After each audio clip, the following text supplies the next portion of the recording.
Hey guys, today I'm going to show you how to wire in well, this is an outdoor switch, but it's basically the same thing for residential. I mean, it's a residential switch, but you know, some of our practices and everything might not exactly be correct, but just in case there's somebody out there that wants to know how to wire in a on-off switch for, let's say, a ceiling fan, a light, or the wiring is correct. Yeah, the wiring's correct. Up to code might not be fully correct. Yeah, it might not be up to code, but I mean. So here's what I done. What I'm going to do, I took a piece of my wire over here. I split me a section so I can make a pigtail. Pulled out the bare copper. And what I'm going to do is I'm going to make a pigtail, tie into my ground right here, or my bonding wire. And I'm going to tie it in here. And I'll take these two bonding wires and tie them together. I'm going to hook in my common, and then I'm going to break. Explain to people what the common is, because there's common is white. Common is white. Common is still hot, but common is it completes your circuit. So this is your hot. This is what we're breaking. So this will go in on these two sides here. We'll wire nut these together, so these will be a complete circuit. So we're breaking the hot, and that's all there is to it. So. All right. Well, let's show these people how to do it. You take your standard set of strippers here. Show them how that hole in your strippers. I just learned this today. So these two lower holes are for breaking off screws shorter. You can break off a 632 or a 832 screw. That's where you can screw it in if you need to shorten a screw, and you can snip it. But these top holes, you got a solid and a stranded side. What you do, put it in there. That's your hoop for your screws. What you want to do, explain what you want to do, well, so whenever you tighten this, so you're going to back this off a little bit, make sure you can get this wire in.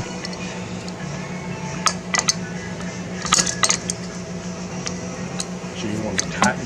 Let's see. So you want this wire oriented a certain way. So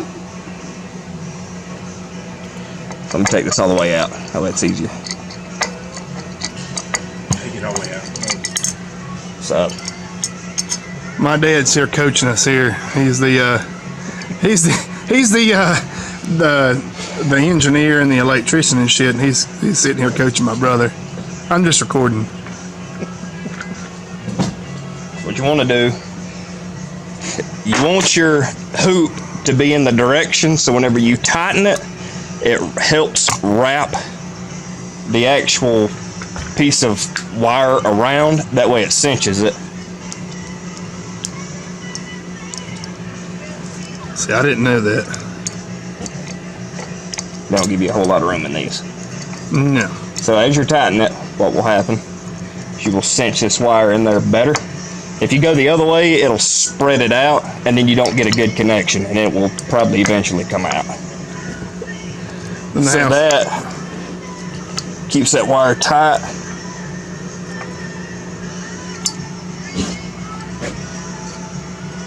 And that's all there is to that.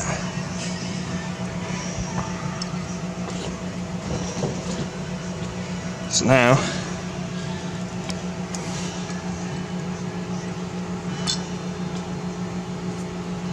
and that's your common, right? yes, white is common. All right. So would that be a ground, or is that okay? No, so it's hot.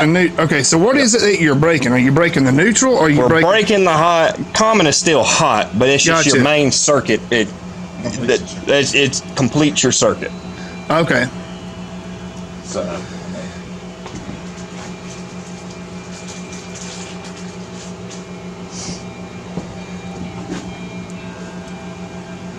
So what kind of wire nuts you using right there? What is that? These are Ideal, I believe. Okay.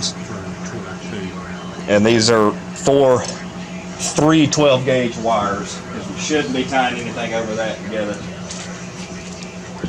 There you go. Part number, everything. Okay. So if you guys are at home and you're trying to figure out how to, wire in a switch, you might have to replace one or whatever, and you didn't really pay attention how it came apart. Which switch working, one of those wires might have come out of the wire. Yep. All right. Or if you have a switch, like an existing switch that might quit working or something happens to it, you can troubleshoot it. It's a good thing to check. Make sure nothing is pulled out because they can back out. Yep. It's always a possibility. Wires can back out. You can get heat. If there's not a good connection, you can Kill smoke. power first. Yep. Yeah. You got to make sure you kill your power. Check it with a meter. You want to check. If you got a fluke meter or whatever, check every single wire correctly. Here you go. So That's the ideal thing to have. This meter right here. How old do you think this meter is? 20 years old. It's This 20 is year a old. 20-year-old Probably meter. one of the best meters that this thing has. so My dad has made this My dad's made a fortune off of this thing. It's This fed is- us our whole lives. you want to go to the alternating current. Here, show people how to read this. So thing. what you Yeah. have is you have a line that's Is that you your know, sine wave? that or- is your sine wave. That means alternating current. You surprised I knew that? That was amps. That's volts. Sorry, I wasn't paying Damn. attention. So basically, what you want to do, And this circuit here is off in the house, Yes. but we're going to check it But- just to double check.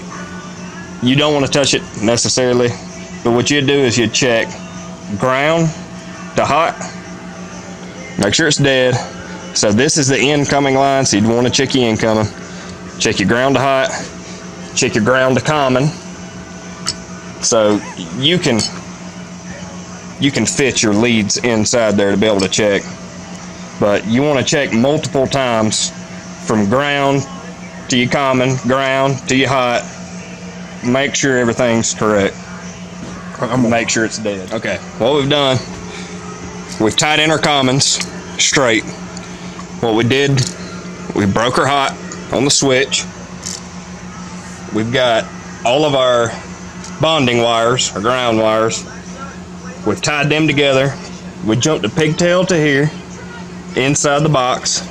Then we jumped a pigtail right here. That way, any screw connections only have one wire in it. That way, you get a good, solid connection. Everything else tied in with a wire tie right here, Nice. or a wire nut. So we'll bolt this up, then we'll get down here and start on the outlet. All right.